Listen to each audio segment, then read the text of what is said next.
On this special spy edition of the show, we're going to review a watch that spies might actually use. We're also going to talk about the most famous spy in the world and his new Seamaster, and how this could be an alternative to the B58. And finally, in your viewer comments, you found more mistakes in my videos.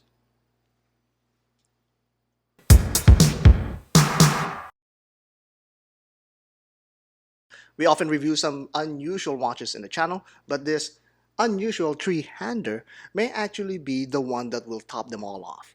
And also, it will make you ask, who's this even designed for? This video is brought to you by Trifoglio, Italia. Secrets and its agencies has been a long-time fascination for many young boys and some girls. I remember enacting my childhood heroes such as Batman, Inspector Gadget, and then later on James Bond. Our latest gadget for review, the Vault, falls in one of those fascinating tropes, although it might look like an unassuming watch at first glance. On the hand and on the wrist, it commands a hefty presence with that massive case width and proportions. Obviously, my puny wrist size isn't manly enough to pull this off, but I'm sure brawnier men like you can wear this with no issue. The overall feel also reminds us of those war-era pocket watches that were converted for your wrist. On the topic of conversions, switching to a Horween strap would really make this Vault more period-appropriate and really gives it a warmer appeal compared to the black Italian leather that it came with. This is now a very attractive proposition along with better skin comfort. We can take this a step further and strap this watch on a studded band to make it more airworthy. This now transforms into an aviator-style watch that goes really well with that oversized crown. Now, if only this came with some really big Arabic numerals and the look would be complete. With such a simple and yet versatile profile, the Vault can also be adapted for any NATO strap at 22mm. Now it's ready for any field job you're headed for and at the same time have the ease of mind of not losing your watch. This is one understated benefits of having a NATO strap. Even if a spring bar fails, the watch is still strapped onto your wrist via the other surviving spring bar. The watch itself will survive even if you toss it around. Operating this watch is very simple. The large crown facilitates this sweeping and hacking caliber. This is its first secret. This is actually a VH31 Mecha Quartz caliber that mimics the sweeping hand of an automatic movement. The second secret is hinted at with its name, the Vault. This watch actually has a compartment just under its movement. This spring-loaded clamshell design surprisingly holds quite a few items. It's very secure and yet it can be opened with one finger. If you grew up in the MacGyver era, you know that this is all you need to find a fix in any sticky situation. All of it can fit in this small compartment. There are a few things to keep in mind. You may need to remove it from your wrist to load the items in. Also, this watch is just 50 meters water resistant and not including that hidden compartment as that part does not have any rubber seal. Of course, it's up to you what to load in this compartment. I trust you guys are not going to do anything malicious. Gimmicks aside, the Vault has some cool features as we examine it closer. The industrial persona of this watch is front and center with its very imposing bezel. The bezel is thick and curvy, likely because it houses the whole movement inside. The lower portion of the case has some appealing polished chamfers. Underneath is your obligatory case back markings, nothing special there. This very rich and thick Italian leather is very nicely done. This handmade strap, in my opinion, accounts for half of the watch's value. It's really that good. This red lining is like Louboutins for watches and Italian hand stitching at its finest. If there was anything I didn't like, it's how the hinge was incorporated in the design as it breaks the clean bezel. The rest of the watch is properly concealed and discreet. All of this is dressed up with large brushed sides. On the crown side, you can access the compartment that's also mirror polished for added effect. You can see how thick this massive case is from this view. You can also see how this mechanism is adequately secured by magnets. On the dial, efforts to make this vintage in feel starts with the use of mineral crystal. It has a subtle sheen that sapphire crystals couldn't replicate. The dial itself is old school style inspired with its smaller indexes. The branding on this dial is also large and prominent, but nothing too obnoxious. There's also a natural inconsistency on the dial surface. This is because of the enamel treatment that gives it a distinctness under these shiny indexes. These indexes, though, have the smallest of lume. Fortunately, the hands have a lot of it. Priced at $295, this reasonably priced novelty would make a great gift for that special secret agent that's near and dear to your heart. Email them about this video to get a 10% discount. If that super spy agent happens to be you, this may be a great conversation piece. Because we all know you're not here to be reasonable nor conventional. You kept watching to see something interesting. And that is something that the vault won't keep locked in clamped cases. So if you're into conversation starters or just a typical secret agent spy, then the vault may offer more than just the looks, but also the guts to carry all of your secrets. Small secrets, that is. Now, speaking of spies, the James Bond 60th anniversary edition of the Seamaster has been garnering a lot of buzz. Now, many of you are even saying that it's actually playing in the BB-58's playground. It's taking all of the cool kids' votes and taking Tudor's lunch money. But is it though? Let's put that to the test.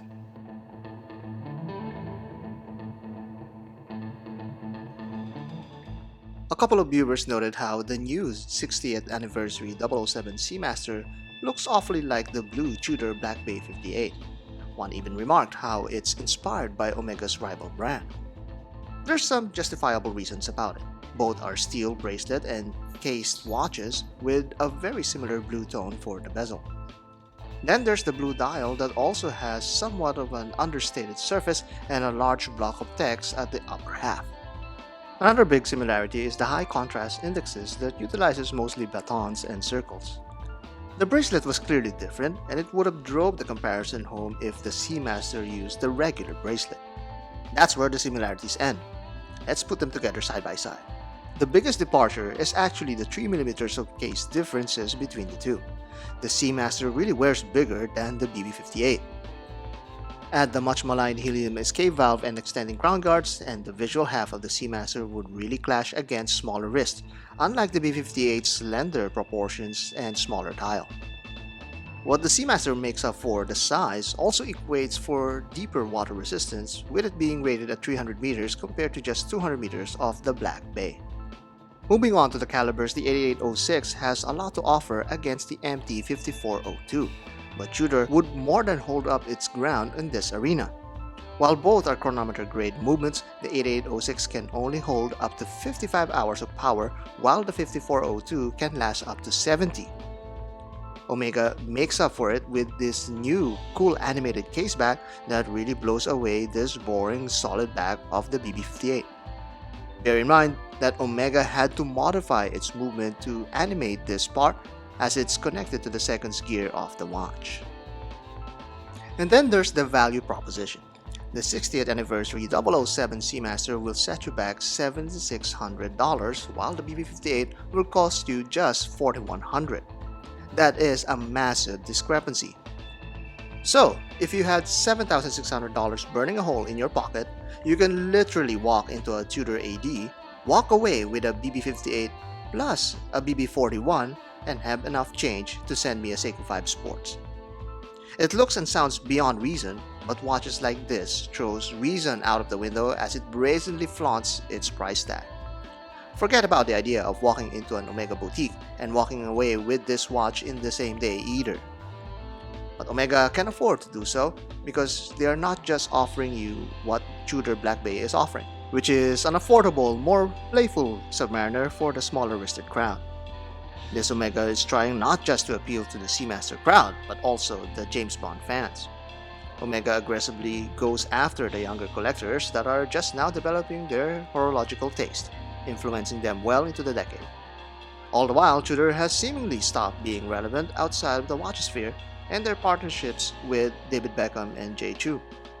This kind of engagement is propelling Omega into media consciousness. Take the MoonSwatch as an example. It's still being sought after today, months into its release. And as obvious as it may be, they don't even have to put a lot of effort into their creations. So releasing the steel version of the No Time to Die model becomes a lot more explainable. The engagement here is twofold. Omega engages the audience through their familiarity with James Bond. You can participate in his lifestyle, even getting invites from Spectre no less. You can wear something that pays tribute to him and his exploits. You can wear something that resembles your dad's watch or that one found in the movie that you grew up with. With one lucrative partnership, Omega delivers a disabling blow to Rolex, who was the preferred timepiece of James Bond's writer Ian Fleming, and increases its brand presence as the premier destination for espionage followers, all the while engaging in a constant battle against Tudor, the versatile, more liberal sister of Rolex. Tudor, of course, has its supporters and all the reasons to be a solid alternative to Omega. But for now, Omega is happy to put your name on the list and take your $7,000 for its services. With its strong partnership with the likes of NASA, the Olympics, and the 007 franchise, Omega continues to capitalize and command top dollar for its limited and special edition watches, because it's part of their blueprint for engagement. And now it's time for your viewer comments.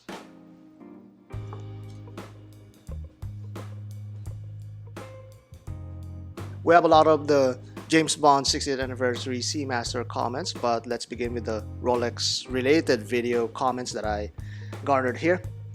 According to Aussie Expat Watches, well, there's no problem saying no to pieces you didn't ask for, but God help you if you turn down a watch you did ask for. Yes, that is true. If you asked for a watch or your name to be listed for a watch, then you better be prepared to fork out the money whenever they call, because it's the right thing to do. You compromised, or not compromised, you already promised yourself, you committed yourself to that purchase, even if you need to put a down payment, or even if you didn't put money at all. It is a handshake deal, so to speak, that you have with your authorized dealer. Otherwise, they'll probably not gonna call you again. Gregory N. Wright 4544 says, just to let you know, Paul Newman was not in Bullet. It was Steve McQueen. Yes, that is a genuine mistake. I'm going to correct that in the next video. Thank you so much, Gregory, for pointing that out. It's one of those rare moments that I am wrong. Rare for this week, at least.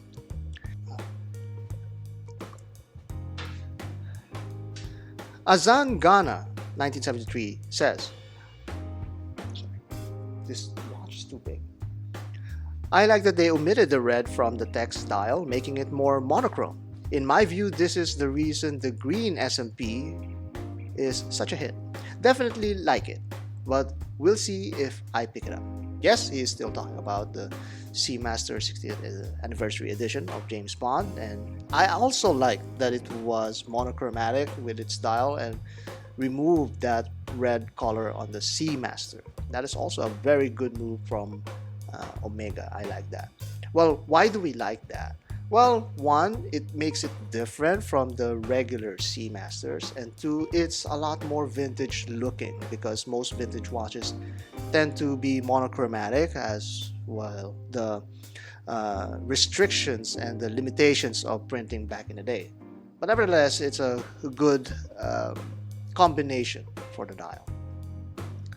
JM Baug 1229 says, I love the new no date Omega Seamaster. Beautiful dial and the loop, Jay.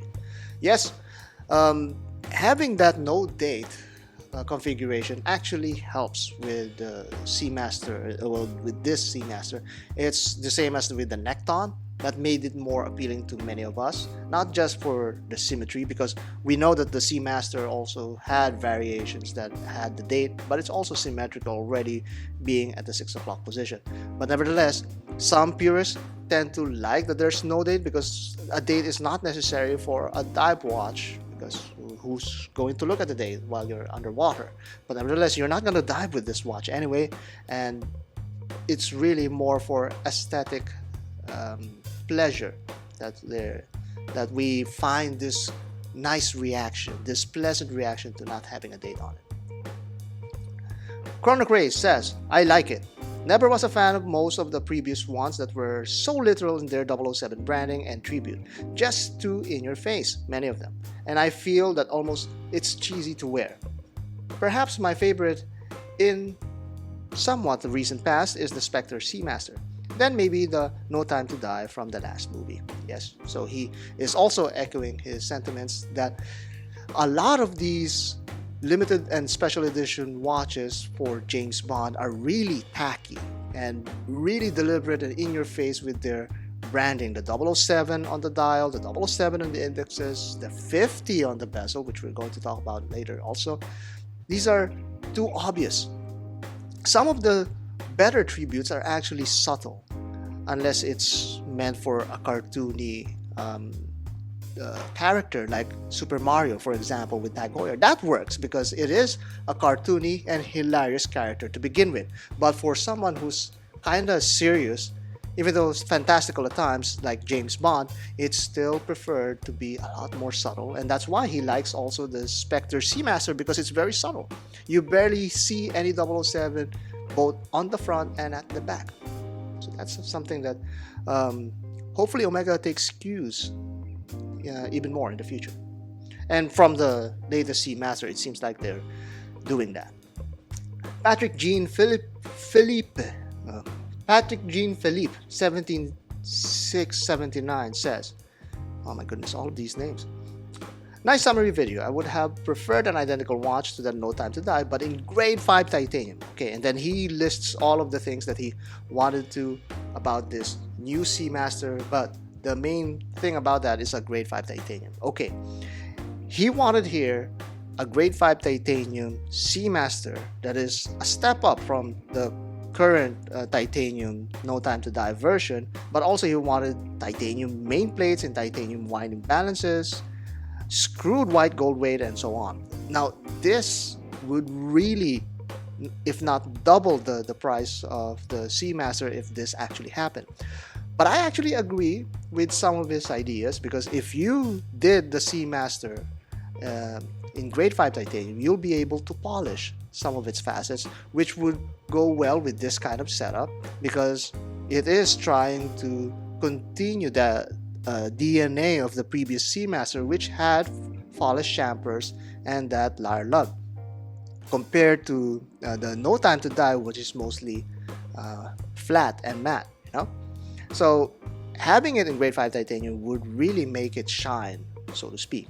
However, that also would increase the price tremendously. Remember, we're talking about Swiss watches here. The Swiss has a pricing on most of its components, and everything priced in Switzerland is really astronomically expensive. So to account for that, we might be even looking for $15,000 or $20,000 for a grade 5 titanium Seamaster like this. And who would want that? Okay. Zivon Gree 1402 says, it is a sharp looking watch to be sure. Would I trade my No Time to Die watch for it? No. The No Time to Die is a very unique color scheme, which is true, and it is so lightweight. But I know that everyone feels that way about it. If I did not already own a blue Seamaster 300M, okay, so here's the reason now, I would probably buy a new one. So this is really a situational thing. You already have a very special titanium No Time to Die version of the Seamaster. That in itself, it should be good enough. You don't need this stainless steel version. Arguably, it could even be a step down from it. But that is a limited edition, and this is a special edition, so that's also another reason for it. But you already have a blue dial Seamaster, so there's no really need for this other one, unless of course you're going to trade that Seamaster off. But now you'll be losing money, and at the same time you need to invest that money on this newer one that's probably like double at this point, because you already lost on the first Seamaster 300M. So it is just a good solid decision for Zivon Gree to skip. Watch Me If You Can, clever name, says, Rolex on the wrist while reviewing Omega. Okay, you are safe technically. It was not a review, just a preview of what is coming. Are you saying that I'm going to get a Seamaster? Maybe, maybe not. And yes, I intentionally wore a Rolex Submariner to that review because Rolex must represent somewhere in that video, because that is the original preferred timepiece for James Bond. But hopefully I'll be getting a Seamaster. Here's a fun fact. I actually had the Seamaster for a while on my to get list, but the more that I wore and tried out the Seamaster on our AD, the more I just fell out of love for it, and the more it just looked ridiculous on my wrist. So maybe the Diver 300M may not be for me, but maybe the Seamaster 300 would be a good fit. Who knows? But that's also another $7,000. J2DLYC says, the pricing of this watch is baffling. The No Time to Die version is incredibly expensive when compared to the standard Seamaster 300M, but at least it's made from titanium. This watch is $2,000 more than the standard model. I cannot fathom how small changes add nearly 50% extra to the price. Well, it's the special edition. We've seen this before in other brands also. When they put the tag of a special edition and it's kind of limited or kind of hard to get, then the desirability may be worth $2,000. And who knows, in time, if it appreciates even more, maybe that $2,000 is now worth it compared to what it's commanding. Look at the Speedmaster Snoopy's now, and they're really hard to get, and those who get it really are thankful that they bought it at retail. But Omega is more and more trying to be Rolex in this sense. But while Rolex rarely has any limited editions, Omega is ramping up on their limited and special editions because that's their marketing strategy. Jogbird says, maybe Rolex didn't get the 007 contract because they weren't willing to do any of those branded watches. Maybe. I don't know about that. What I know is that the costume designer for GoldenEye, when she was approached to pick a watch for the next 007 movie, she picked the Seamaster because her father, who's in the Navy, and also along with his other Navy friends, all wore a Seamaster. So that influenced the decision. And since then, she's been using the Seamaster in the movies. And even down to today, she's also credited to have a sort of a partnership with Omega with regards to the James Bond franchise. And I guess that, yeah, the partnership just went on because it's a little bit more lucrative in the Omega side than in Rolex. And Rolex more than happily ignores such at the very least. That's what I know. And Rolex has been focusing on athletes and supposed real people who make a difference in the community or in nature or in philanthropy and whatnot. So they have gone to two different approaches in this phase. While Omega endorses a fictional character, whoever that actor may be playing as James Bond, while Rolex tends to go for the actual person and his accomplishments as their endorsement. John Joshua 6093 says, two mistakes I feel they made is by removing the diamond on the 60-minute mark and keeping the pointless helium escape valve nipple. Okay, look, you can complain about the helium escape valve all you want, or all of us can complain about it all we want. But one thing is sure, we are not hurting the Seamaster's sales by complaining about it. So in reality, Omega may just leave it there for signature's sake, because now it's a widely accepted, despite of our complaints, feature of the Seamaster. Actually, I've said it before, they could have put a different helium escape valve there that doesn't require a knob or a nipple or a cone, and it would have been fine. But they're not doing that. It seems that it's part of the signature already. Now, as for the 60-minute mark, I'm fine with that. There's still a mark there, and it's still a different color at night or in the dark. So when you are diving with it, you'd still know that, okay, that's the actual marker for the bezel. At Thorpedro, A Thorpedro F1 says, the non-Spectre edition of the Seamaster 300 Master Coaxial is simply the best Bond watch ever. Just have a look at it among my vids and tell me I'm wrong. Okay, now this is something that I really do not like. When someone writes a comment in my videos just to fish for me to look into their own videos and try to probably promote it. Well, here's something that's not going to happen in this channel. I'm not going to promote any other YouTuber that may in time be a competition to me. I'm not going to show any of their videos in my videos because, quite frankly, that's promotion for competition. I'm not going to be duped into doing that. Now, Thor Pedro F1, I have looked into your videos and I've seen all of your watch related videos. Although I like your car videos, they're pretty nice. But your watch related videos are just portrait videos of your watches without any narration nor composition whatsoever. So why should I even bother mentioning it or show it in a video? That will never happen in this channel. You're forever banned from the show. Atsuprist says, nice watch. Should have ceramic bezel though with the price tag. Okay, well, I don't think so, because if it had a ceramic bezel, it would not be able to replicate that kind of warm and matte feel of the aluminum bezel. I know it's a cheaper material, but for the look of the watch, it actually makes sense because it's trying to look vintagey, but at the same time get that feel of the original James Bond, or sorry, not the original James Bond, but get the feel of the No Time to Die bezel. That finishes all of the comments that we were able to gather for the Seamaster 60th anniversary of James Bond edition. So, Mr. Zilos, take it away. Here's Mr. Zilos' response to the Apple Watch Defender last week. Apple Watches and smartwatches in general are soulless pieces of crap that don't enter into the watch collecting world. Thank you, Mr. Zilos, and that is all for this show. See you next time.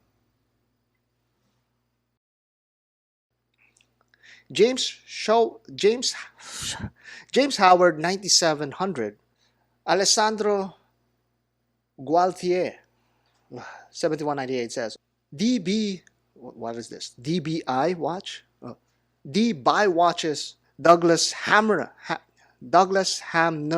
8947 says, is it me or all of these usernames this week are really hard to pronounce? That will never happen in this channel. You're forever banned from the show. I'm banned. Matt Walsh. Go ahead.